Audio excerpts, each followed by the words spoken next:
Bonjour à tous, alors on va voir ici comment utiliser la fonction reduce. La fonction reduce, elle commence à devenir ma petite favorite, en tout cas pour le moment, je la vois un peu comme une nouvelle corde à mon arc et on va voir comment elle fonctionne. Alors d'abord, l'aide de Microsoft, et ça c'est ultra limité quand on regarde ce qu'il y a à l'intérieur. On va quand même regarder un petit peu ce que ça fait, mais franchement, l'information importante n'est pas présente dans l'aide, donc on est coincé. Alors, comment ça fonctionne ? On part d'une valeur initiale, par exemple 0, et on va parcourir un tableau comme celui-là. Et évidemment, on va avoir la fonction qu'on va utiliser pour chacun des éléments du tableau qu'on va accumuler. Donc, on va réduire le tableau à un résultat final. Et c'est pour ça que ça s'appelle réduit. C'est assez contre-intuitif et difficile à comprendre comme concept. Donc, je vais le répéter 2-3 fois. On part de 0. On va appliquer une fonction, cette fonction va générer un résultat qu'on va réduire au sens où on va l'accumuler avec le résultat de la fonction appliquée à la valeur suivante, qu'on va réduire encore une fois en l'accumulant avec le résultat de la fonction suivante et ainsi de suite. Donc ça va nous donner quelque chose comme ceci, donc sur une fonction très simple. Donc lambda, c'est pour n'importe quelle fonction.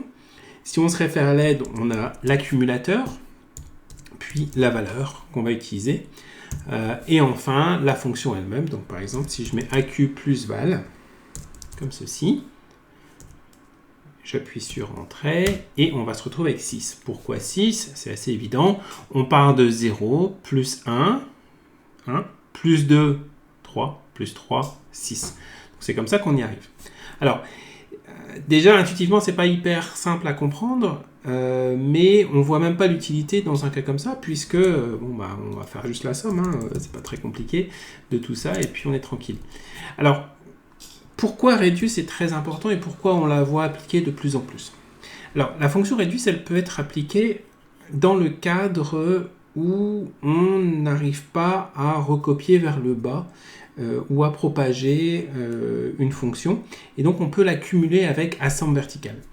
J'ai déjà fait 2-3 exemples que vous pouvez retrouver sur mon blog. Là, je vais en faire un spécifiquement le plus simple possible pour bien la comprendre. Alors, on a chaîne 1, chaîne 2, et donc là, par exemple, on voudrait diviser les informations qui se trouvent là. Donc, on va d'abord les joindre, et après on va les diviser.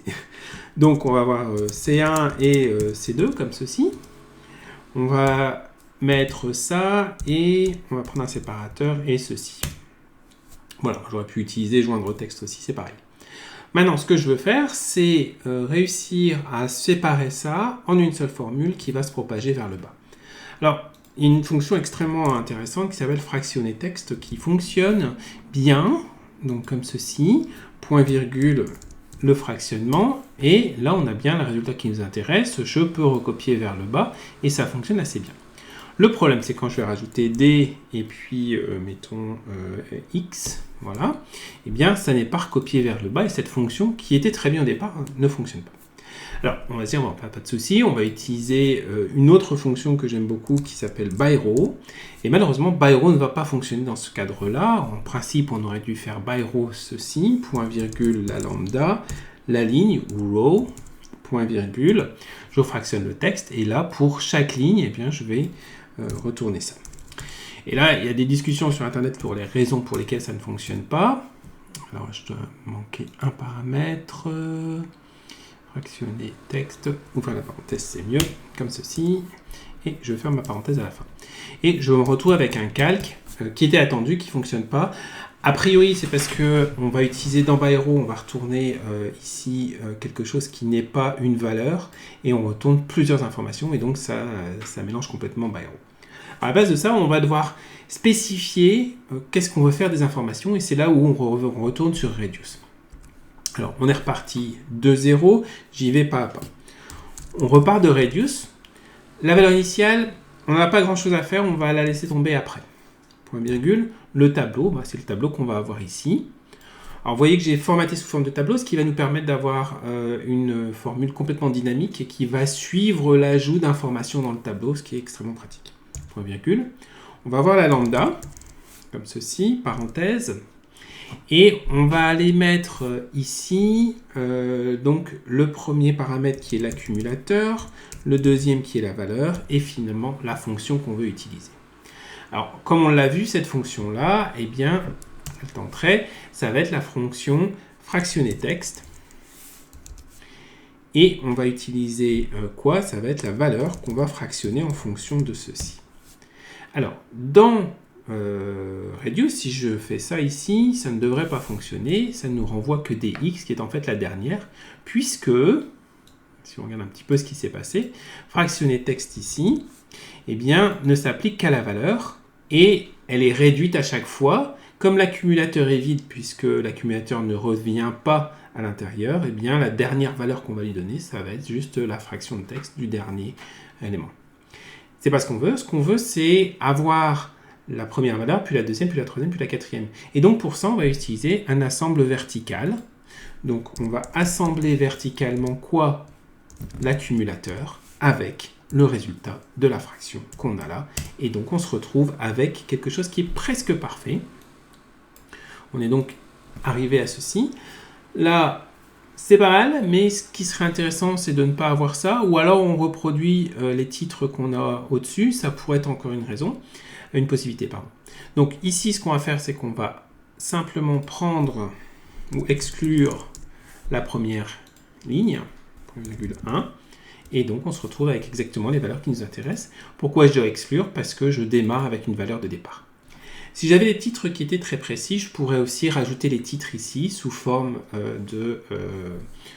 d'une chaîne comme ceci par exemple, donc soit d'une plage qui aurait les mêmes valeurs que ce qu'on attend ici. Là on a 2, on s'est assuré qu'on n'en aura pas 3, mais ici pour 2 ça pourrait fonctionner, et à ce moment là si on fait ça, on n'a pas vraiment besoin d'exclure puisque on va incorporer le titre à l'intérieur.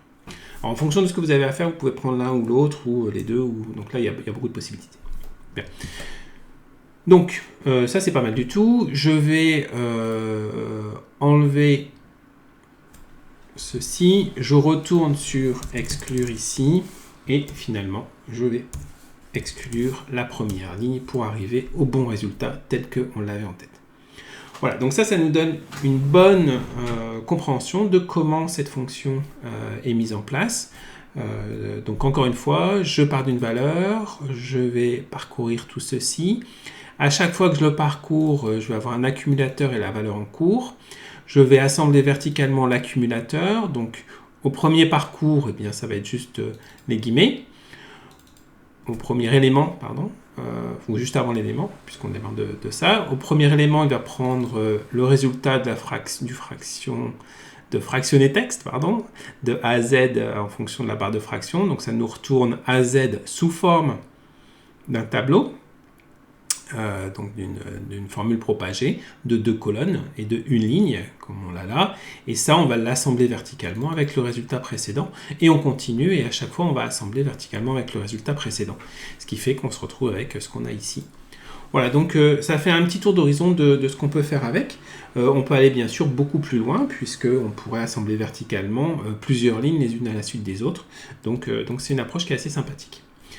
En termes de performance, à tester en fonction de ce que vous utilisez, je vais mettre un lien aussi sur d'autres possibilités, puisqu'il y a eu des rapports, si on travaille sur beaucoup de lignes, le assemble vertical peut créer des ralentissements. Dernière petite cerise sur le gâteau, on va mettre ça sous forme d'une lambda. Donc comment faire? Eh bien, on va reprendre tout ce qui est ici, on va l'appeler lambda. On va passer une première variable qui va être le tableau, point virgule, le séparateur. Donc là, je vais la tester d'abord, comme ceci.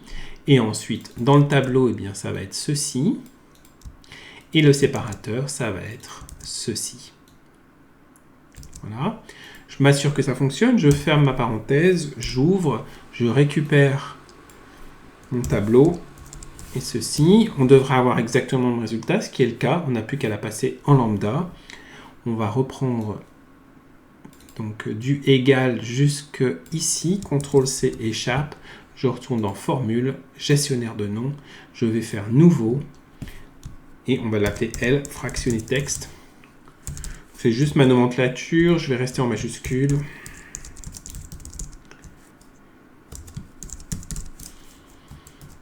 Ma nomenclature, je démarre par un L underscore ou L-8. Ok, je ferme, on va tester si ça fonctionne bien. Je prends tout ça, je vais le mettre sur une formule à côté. Voilà, on peut le mettre maintenant, ouais, peu importe. Et comme ceci, L underscore transformer texte, et on se retrouve avec la même chose. Avec évidemment le très gros avantage, c'est que c'est dynamique. Donc si je rajoute E et mettons AG, eh bien tout a été bien dynamiquement propagé, donc ça fonctionne parfaitement, comme vous pouvez le voir.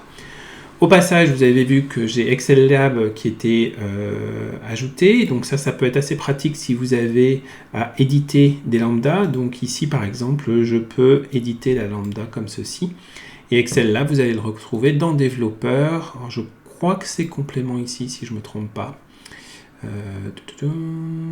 Voilà, Excel Lab ici, en preview Microsoft, je ne sais plus lequel fonctionne bien.